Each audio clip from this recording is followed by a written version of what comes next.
नजर डालेंगे शोबिस की रंगारंग दुनिया की तरफ। मशहूर भारतीय फिल्म अदाकार रिटायर्ड प्रोफेसर डॉक्टर जसविंदर भला करतारपुर पहुंच गए। हम न्यूज के मुताबिक करतारपुर आमद पर मीडिया से बात करते हुए जसविंदर भला ने कहा कि बड़ी उम्मीद थी कि एक दिन हमें भी करतारपुर का वीजा मिलेगा और हम दर्शन करेंगे। उन्होंने कहा कि करतारपुर दर्शन रेवड़ी पहुंचने पर शानदार इस्तकबाल पर इंतजामिया का मशकूर हूं।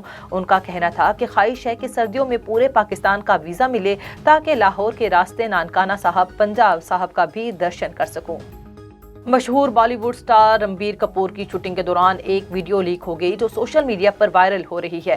भारतीय मीडिया रिपोर्ट्स के मुताबिक रणबीर कपूर की नई फिल्म एनिमल का दौरान शूट सीन लीक हो गया। इस फिल्म में नोबेटा भारतीय चॉकलेटी हीरो रणबीर कपूर हीरोइन रश्मिका मंदाना के हमरा अदाकारी के जोहर दिखाएंगे। भारतीय मीडिया का कहना है कि अदाकार रणबीर कपूर अपनी शादी के खत्म होते ही शूटिंग पर वापस आ चुके हैं और अदाकार आजकल मनाली में मौजूद हैं और फिल्म एनिमल में अपने मद्दे मुकाबल हीरोइन रश्मिका मंदाना के हमरा फिल्म की शूटिंग में मसरूफ हैं। पाकिस्तान की उभरती हुई अदाकारा अलीज़ा शाह की तस्वीर सोशल मीडिया पर वायरल हो गई। अदाकारा अलीज़ा शाह ने photo and video sharing app Instagram पर अपनी तस्वीर पोस्ट की है। अलीज़ा शाह ने कुछ घंटे कबल ही इंस्टाग्राम पर अपनी नई तस्वीर पोस्ट की जिन्हें अब तक हजारों इंस्टा सारिफीन देख चुके हैं।